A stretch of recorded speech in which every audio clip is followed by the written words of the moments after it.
Away. Sharp. So yeah, in this video we're gonna talk about the gradient, right, of a straight line, of course. Yeah, everything we are talking about here, it's the gradient of a straight line, right? And I have the formula down there.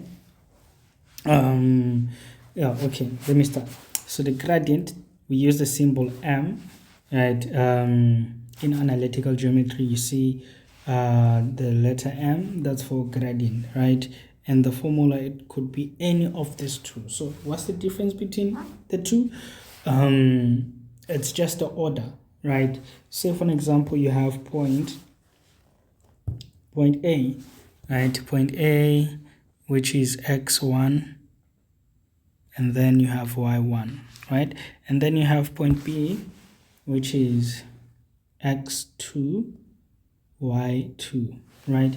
It's basically just the order. You see here we started with point B to say y2 minus y1, x2 minus x1, and then for the second part we started with point A, so it's y1 minus y2, x1 minus x2, right? So possible mistakes that people could do is to say that the gradient of a straight line is equals to, then you start with x1, let me say x2 minus x1, then you go y2 minus y1. There's a mistake that people can actually do, and it's not how or that's not the formula we use to calculate the gradient. And we also have another possible mistake people can do is to mix, say for example, y2 minus x2, like just, yeah. Yeah, so here's what I would actually give you.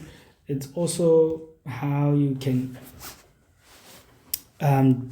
say the gradient formula without saying much.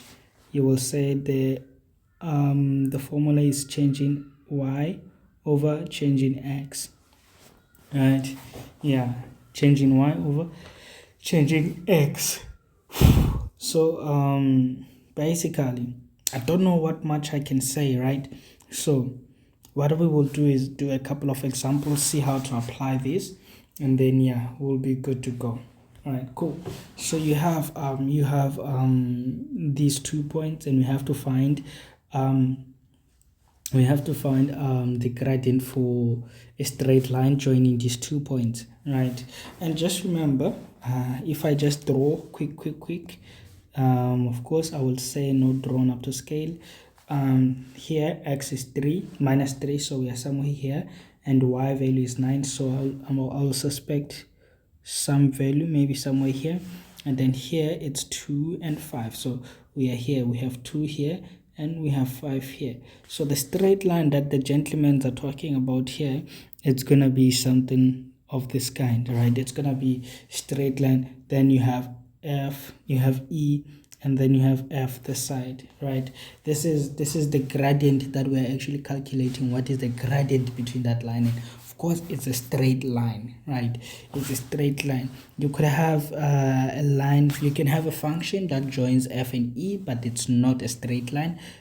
Good example would be something like this. It's another function, maybe we could call it f of x, right? But remember, it's not a straight line. So this formula, gradient formula, it's only for straight lines. Ne? Cool stuff. So we will say the gradient of EF, the gradient of EF is going to be, of course, you remember, you forgot the formula just saying, but all you remember is changing y over changing x, right? Changing y over changing x. And what is the change? It's just the difference, right? So you would then say it doesn't really matter how you put it. You can say y1 minus y2 or y2 minus y1. It doesn't really matter.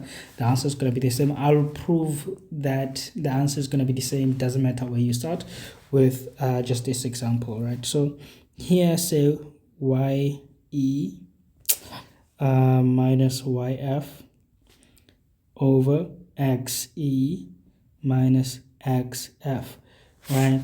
You put on the values, so the ye, that is 5, ye 5, YF 9, right? XE 2 minus 3, right? Cool stuff. So you see here, how much do you have? You have minus 4. How much do you have there? This is gonna be positive. Remember, minus positive. So that is 5. So this is the gradient, right? But let's see what happens if we calculate the gradient and say the gradient of EF. Now we say YF minus YE, right? So here I'm just trying to prove the point that it doesn't really matter where do you start. XXXF minus XE. And also you see here I didn't use 1 and 2s, right? It's absolutely up to you. I just want to say the 1 and 2, it was just for demonstration also. Yeah, but I would say if you have 0.1 and you have 0.2, those are the 1s and 2, but it's up to you. If you want to do it like me, I prefer it like this because it's much clearer. You know, when you are writing, when you are substituting, it's not easy to make mistakes of, you know, writing the coordinates, the coordinates in the wrong position, right? Because here I'm seeing, oh, I have a y here, so it's the y value for f, right? I don't have to be confused of, oh, what did I say y1 was? Do you know what I mean? So yeah, so YF, here's F, here's the Y, that is 9 minus 5, right? And then we have minus 3 minus 2. Then you get the answer of 4 over minus 5. Look at this, exactly the same thing, friends. Exactly the same thing. So just bear in mind that the formula, it doesn't really matter how you put it, just so long as it is changing y or changing x. Whether you started with y1 minus y2 or you started with y2 minus y1, it doesn't matter, right? So long as you got the changing y or changing x part correctly. Cool stuff. Let's find the gradient for this 2 points. The gradient for k, it's going to be yk minus ym. The ox, xk minus xm, right? Then we do the substitution. Now this is point k and yk is just y. Then we are subtracting ym, which is y plus 4, right? All over. You have xk, it's x minus 3, and then xm minus x, right? You do this, you have y minus y, minus 4, and then you have x minus 3, right? You have minus 4 over minus 3, which of course your answer will be 4 over 3, right? I hope that was clear. Basically that was very clear. Yeah, so let's see what we have here. So here they told us the gradient, right? And what we do not know is what is p. For a, of course, you see p is the y value. And also like here, p still is the y value, but it's okay. Let's get into it and solve. So the formula MCD equals to YC minus YD over XC minus XD, right? And I'll say YC, that is 2 minus P. Then we have 16 minus 8, right? So now you're getting that, 2 over 3 equals to 2 minus P over 16. I'm just gonna say this is gonna be 8, right? So once you have this, then the math can begin. Let's just make sure that everything is fine. Is 2 minus P, 16 minus 8, everything is fine. And 16 minus 8 is 8, everything is fine. The gradient we did substitute, everything is good. Now we just have to solve for P, right? The easiest thing to do here will be to cross multiply. So we cross multiply, we have 2 times 8, that is 16, and when we have 3 times 2, that is 6, minus 3p, right? We get how much do we get? We get 16 minus 6 is equals to 3p, right? Or minus 3p, then we get 10 minus 3p, right? So you can say therefore p equals to minus 10 divided by 3, right? This is what p is. We can actually test it out, right? Let's give it a test. So when we do the gradient formula here, it's going to be 2 minus p, which is it's minus 10 over 3, close the bracket, and then here we have 16 minus 8. Let's see how much are we getting. 2 over 3, right? Everything is still looking good. Yes, it is. We come here, so just remember p is still, our gradient is still the same, 2 over 3. So here we'll just basically do the same thing we just did. MCD YC minus YD XA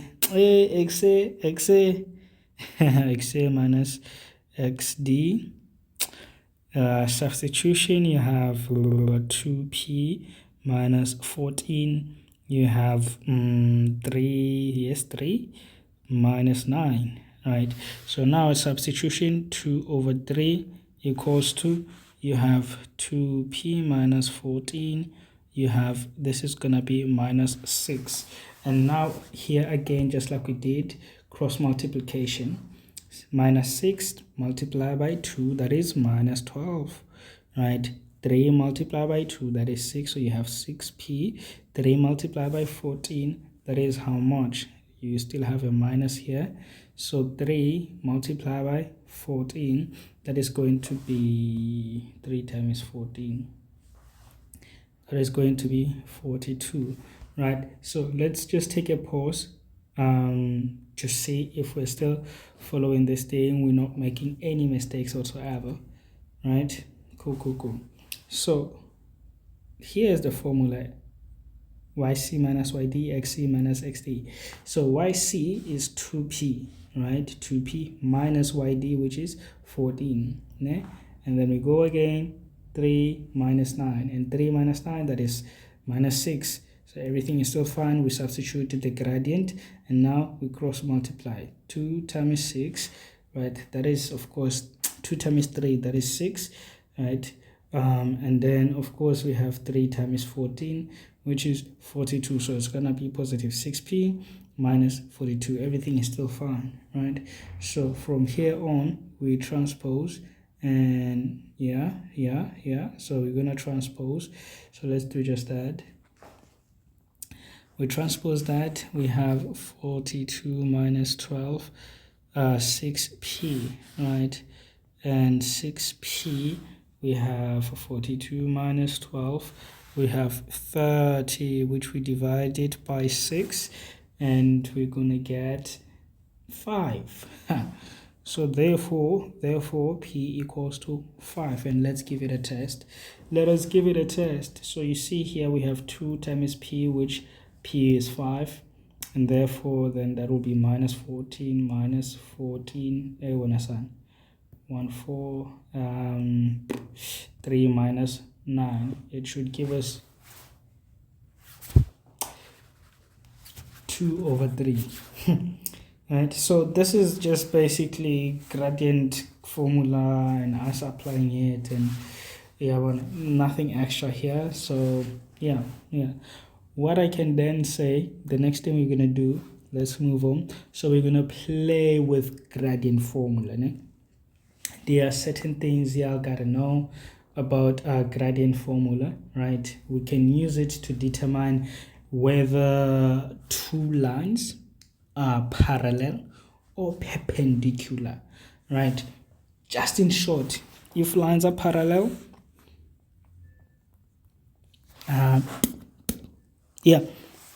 just in short, if lines are parallel,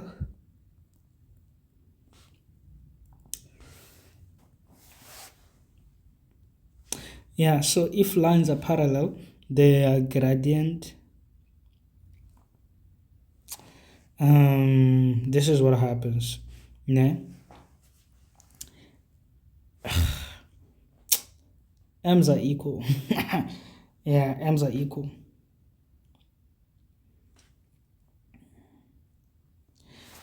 Right, so now just to show quick, say line AB is parallel to line CD, right? Therefore, MAB equals to MCD, right? And also we go again. We like okay. Now another thing. This is just parallel lines. Once the lines are parallel, their gradient is the same.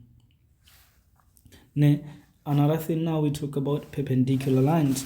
So say now, I'm not gonna write this. Yeah. Let me just remove it. Yeah. AB, line AB is perpendicular to line CD, right?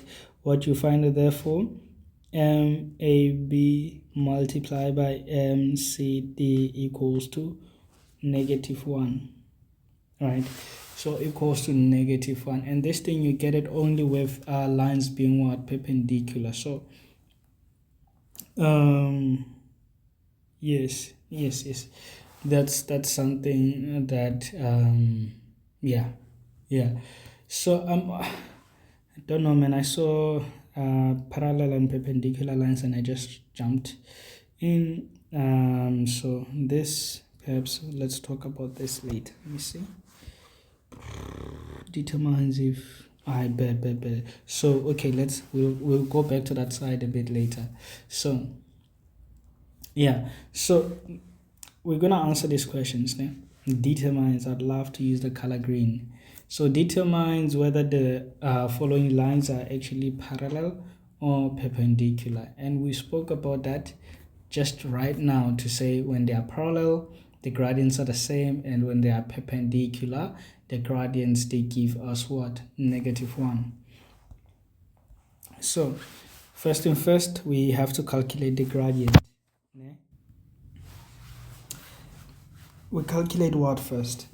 The gradient of both.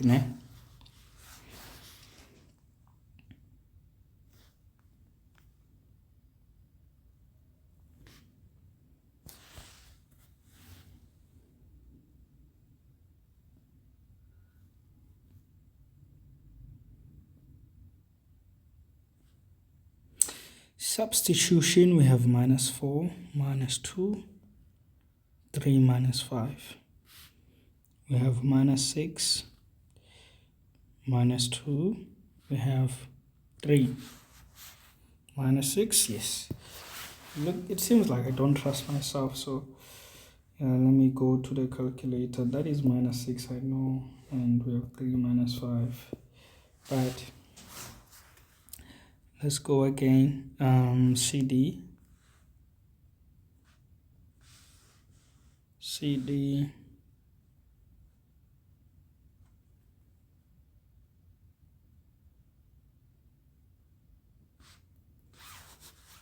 YC. Whoa, 23.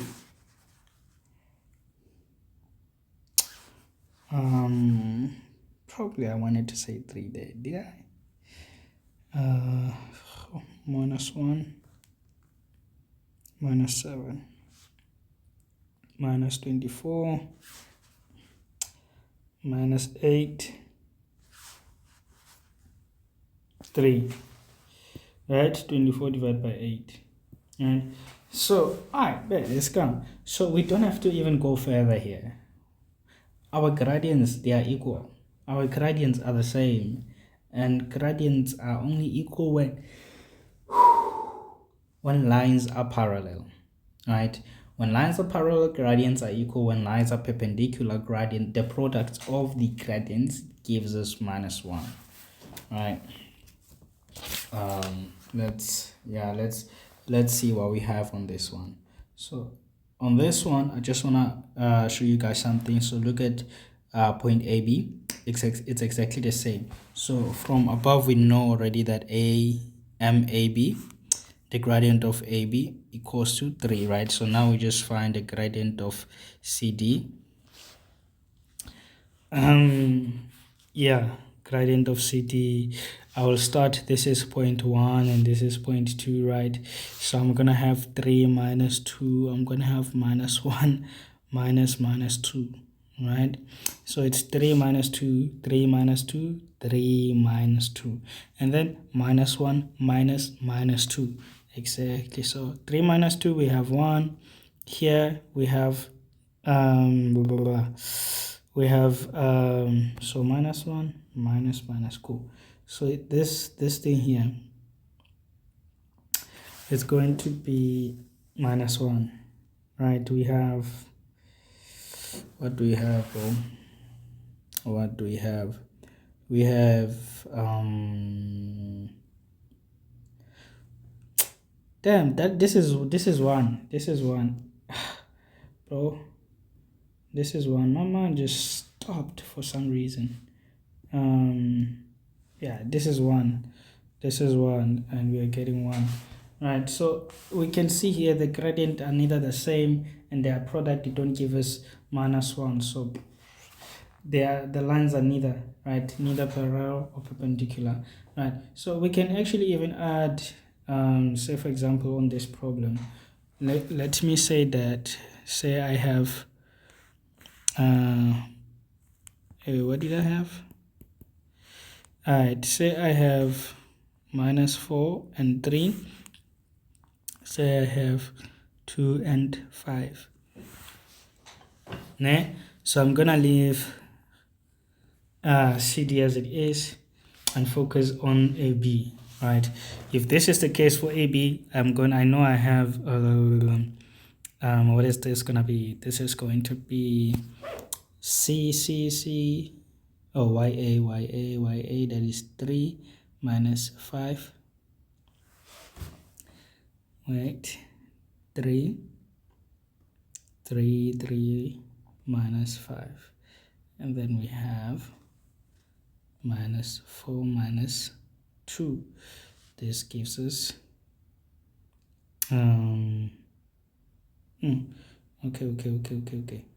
okay, let me make one last change.